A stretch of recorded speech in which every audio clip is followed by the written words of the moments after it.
According to Musk, the donation of shares was worth around $1.95 billion. It was described as a bona fide gift in a filing, which did not specify the name of the recipients. It was an ordinary afternoon at the mall where people shop, laugh, and take a break from their busy lives. Families strolled through the aisles, teens hung out at the food court, and store owners smiled as customers browsed their shelves. But no one could have guessed that this ordinary day was about to take an extraordinary turn.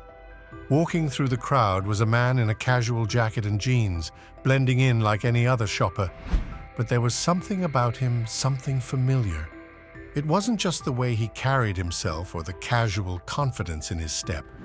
It was the bright red hat on his head, boldly embroidered with the words, "Make America Great Again." People started to take notice. Whispers spread like wildfire. "That's Elon Musk," someone finally said, their voice filled with disbelief. It was him, one of the world's richest and most innovative men, casually wandering the mall like it was no big deal. But what happened next stunned everyone. A stern-looking mall manager approached Musk, his face tight with disapproval. He didn't care who this man was. The hat, he claimed, was causing discomfort among other shoppers. The manager told Elon to leave in a tone loud enough for others to hear. Gasps rippled through the crowd. The whispers turned into murmurs of confusion and shock. What would Elon do? Argue? Use his influence to stay? No. With a calm nod, he turned and walked away. The mall buzzed with disbelief. But just when it seemed like the story was over, Elon Musk did something that no one expected, something so incredible that it left everyone speechless. This isn't just a story about a mall or a hat. It's about judgment, humility, and the surprising way one man handled an unfair situation. What did Elon Musk do that day? And why does it still have everyone talking?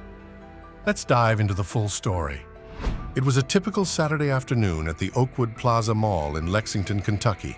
Families wandered through the bustling corridors, children tugging on their parents' arms as they passed by colorful stores. The smell of fresh pretzels and sweet cinnamon rolls filled the air, adding to the mall's lively atmosphere. For most visitors, it was just another ordinary day. But then, something, or rather someone, unexpected happened. A man wearing a sleek black blazer and jeans walked through the automatic doors near the food court. His presence was hard to miss.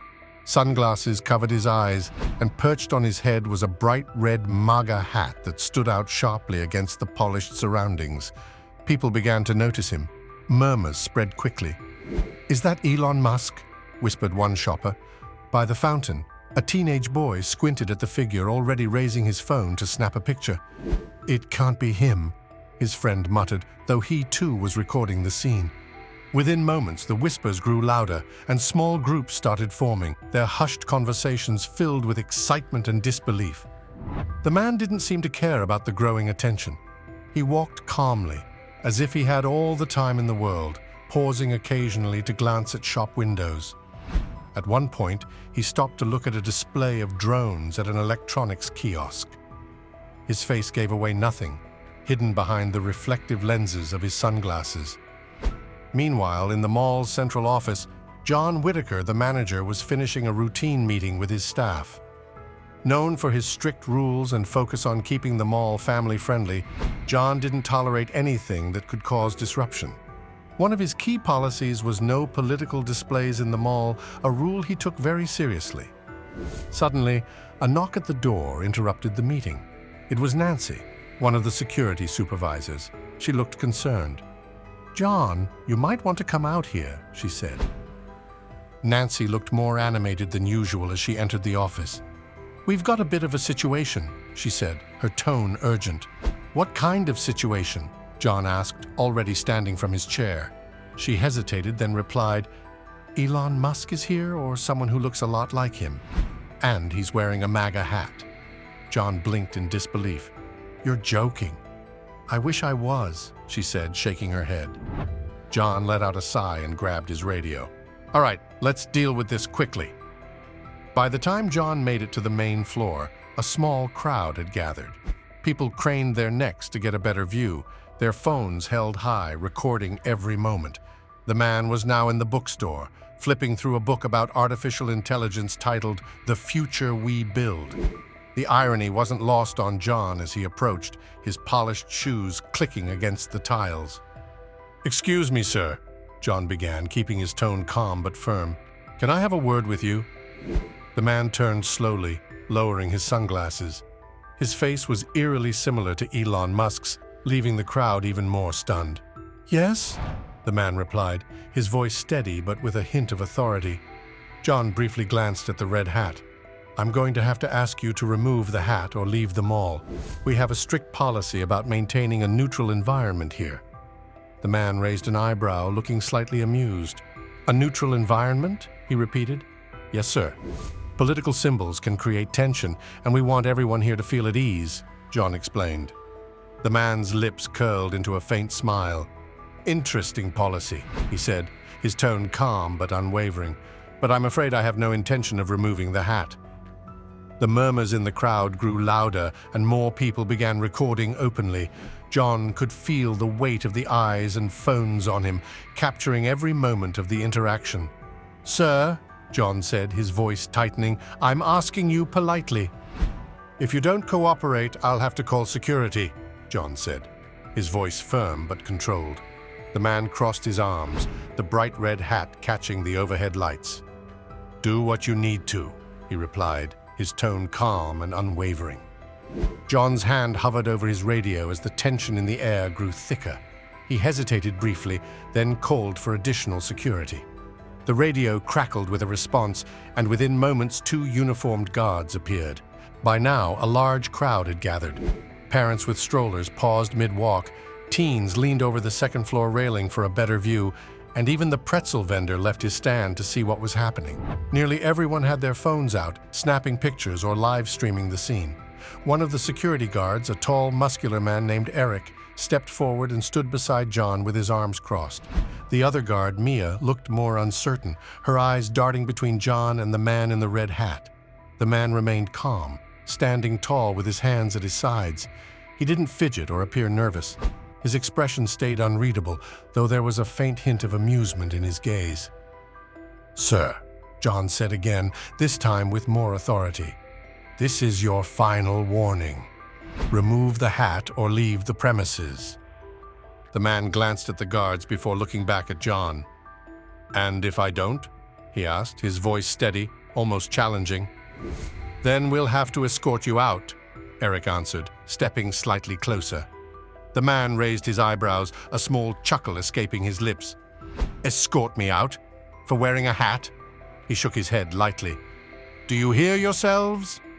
The crowd began to buzz with louder whispers. A few voices rose above the rest.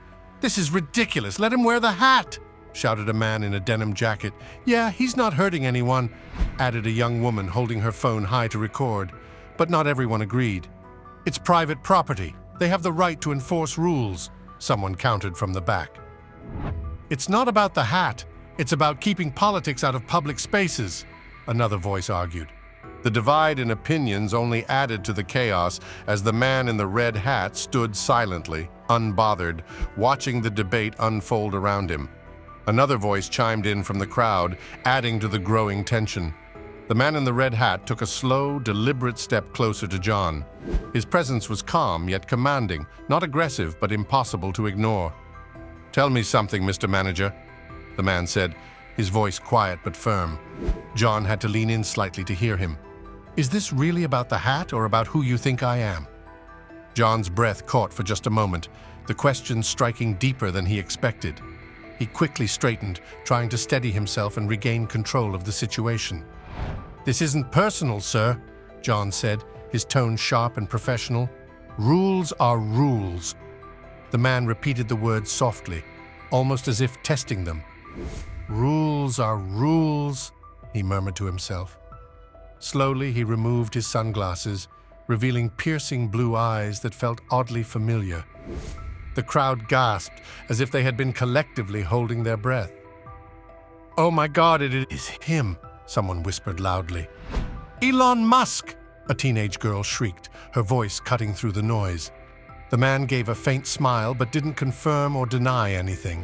Instead, he stood still, letting the weight of the moment settle over the crowd. John felt sweat prickling at the back of his neck. This was far beyond what he had prepared for. This wasn't just about enforcing mall policies anymore. He was now at the center of a scene that was spiraling out of control. "I'm asking you one more time," John said, his voice trembling slightly. "Will you remove the hat or leave?" The man's smile faded. He tilted his head slightly as if weighing his options. Then, in a calm but defiant tone, he replied, "No." Eric, the security guard, stepped forward and reached for the man's arm. But before he could make contact, the man stepped back, raising his voice just enough to be heard clearly over the crowd. "You're going to force me out? Go ahead, let the world see." The crowd erupted in a mixture of cheers and gasps. Some clapped and shouted in support of the man, while others whispered in shock. Phones were raised high, capturing every second of the unfolding drama.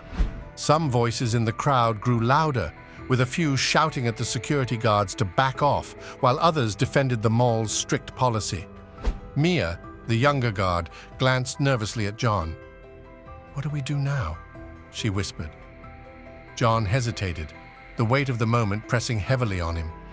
No matter what he decided, someone would be upset, and this incident was guaranteed to explode across social media by the end of the day.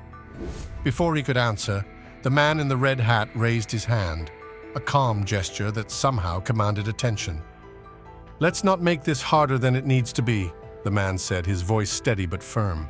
He turned to John, his piercing blue eyes locked onto the manager. "Before you make your decision, maybe you should hear why I'm here." The crowd quieted almost instantly, their curiosity piqued. Even John found himself intrigued, despite his growing irritation. After a pause, he sighed and nodded. "All right," he said, his tone cautious. "Let's hear it. But if this is some kind of stunt—" "You'll understand soon enough," the man interrupted, his voice brimming with quiet confidence. Clasping his hands together, the man stepped forward, his movements deliberate. His voice, calm yet commanding, reached everyone in the room as he began to speak. "You all think this is about a hat," he said, glancing around the crowd, meeting the gaze of several onlookers. "But it's not. It never is." The murmuring stopped. Phones remained raised, capturing every second. The crowd, now even larger, spilled into the nearby corridors and stores. Employees leaned against counters, some stepping out of their shops to watch the scene unfold. The man gestured lightly toward John. "You're just doing your job enforcing policies, keeping order. I get it. But sometimes the rules we follow do more harm than good." "Look," John interrupted, his patience wearing thin. "I don't know what point you're trying to make, but let me finish," the man said, raising a hand with calm authority. The crowd let out a collective, "Ooh," clearly entertained by the subtle rebuke. John bit back a retort, crossing his arms as he motioned for the man to continue. The man took a deep breath, his eyes scanning the sea of faces around him.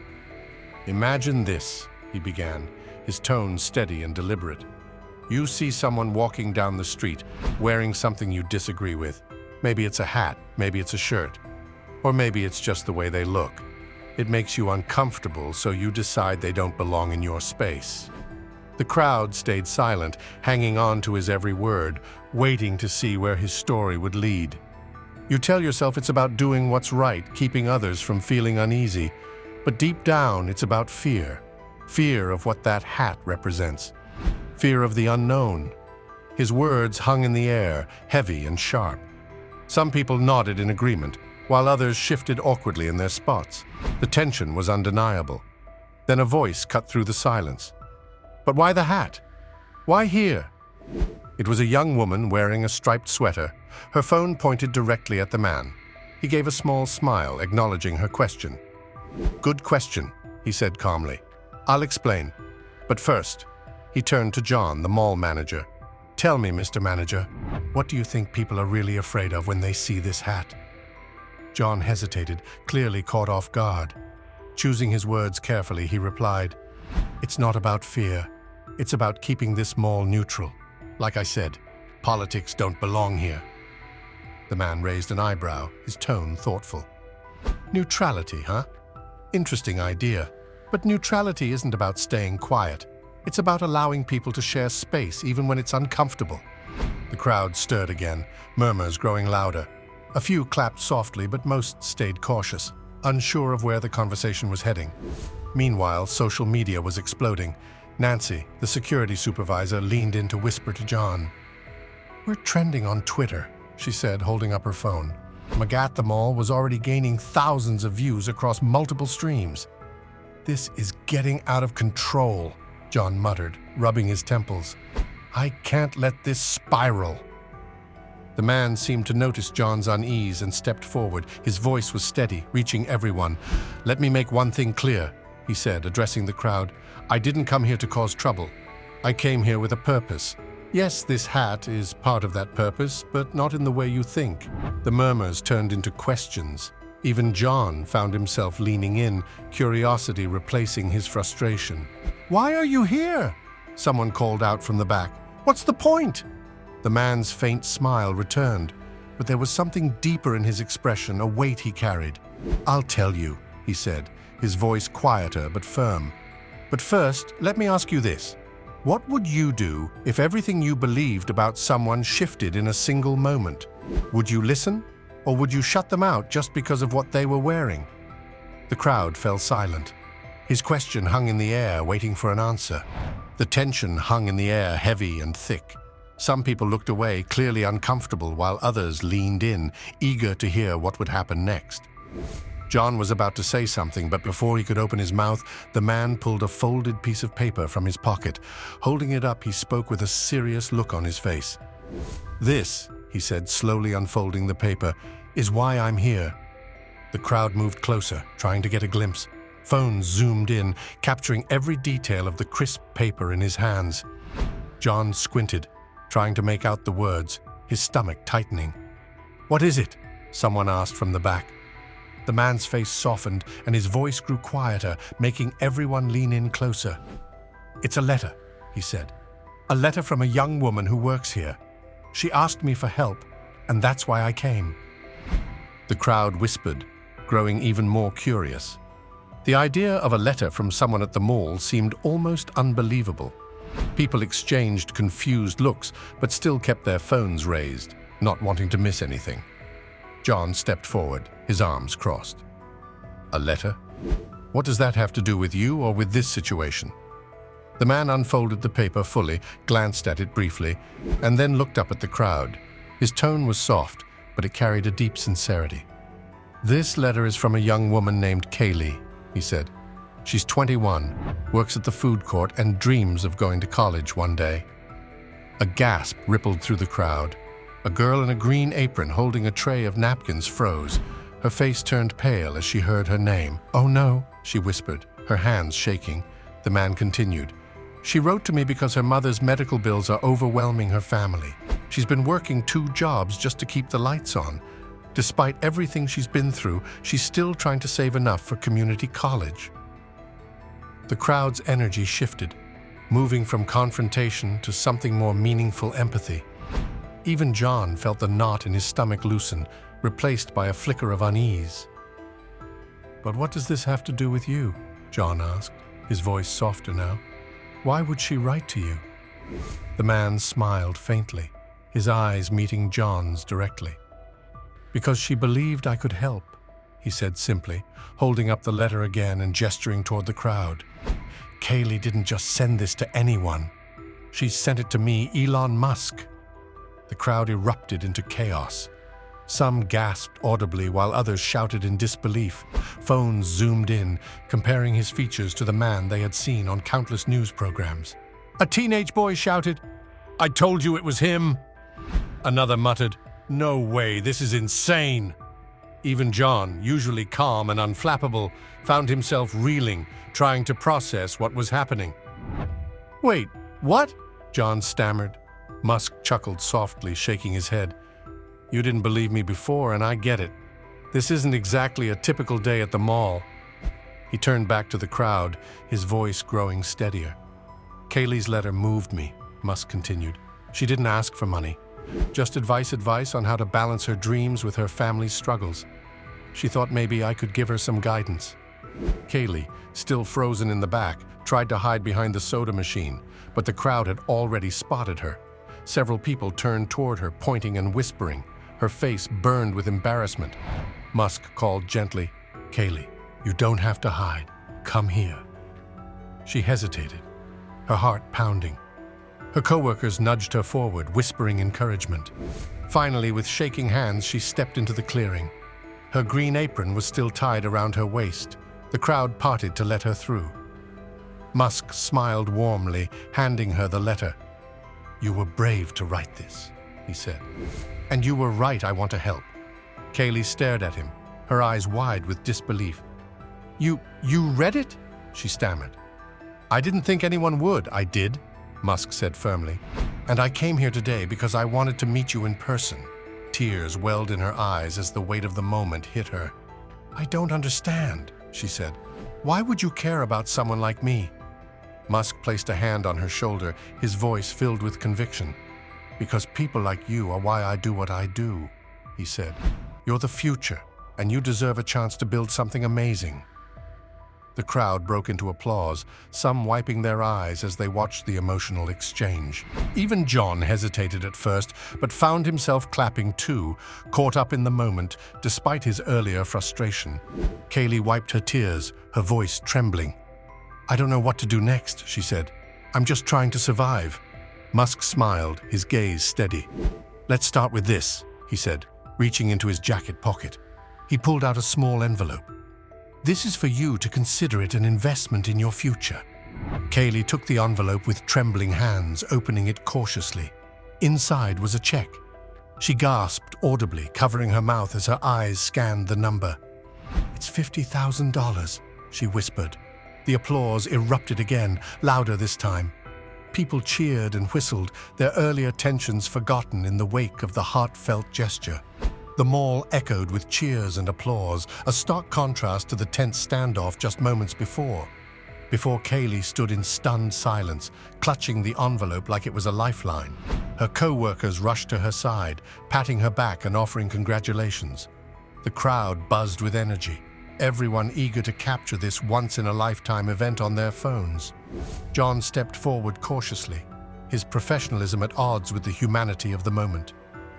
"Mr. Musk," he began, his voice quieter now. "I didn't know about this situation." Musk turned to him, his expression calm but firm. "You didn't know because you didn't ask," Musk said, his tone just enough to make John flinch. "You saw a hat and made a judgment. I get it, rules are rules, but sometimes rules need to bend for the right reasons." John nodded, shame washing over him as the weight of Musk's words settled in. "You're right," he admitted. "I was too focused on enforcing policy to see the bigger picture." Musk's face softened, and he offered a small nod. "Apology accepted," he said. "Just remember, people are more than what they wear or the opinions they hold. Sometimes it's worth taking a moment to understand the person behind the appearance." The crowd murmured in agreement, a few people nodding thoughtfully. Musk turned back to Kaylee, his smile returning. "This is just the beginning," he said. "Use this opportunity to chase your dreams, and when you're in a position to help someone else, pay it forward." Kaylee wiped her tears, her voice trembling as she responded, "I will, I promise." As the crowd began to disperse, the energy shifted again. The event was recorded, shared, and discussed in real time, making waves across social media platforms. News outlets quickly picked up the story, framing it as an unexpected act of kindness from one of the world's most recognizable figures. Back in his office, John scrolled through Twitter, his face pale as he read the comments. Most praised Musk for his gesture and Kaylee for her courage, but a fair share criticized John's actions, accusing him of overreach and bias. He sighed, feeling the sting of public opinion. Yet amid the negativity, one comment stood out. "Sometimes we all need to be reminded to see the humanity. In each other's lessons learned today, let's do better."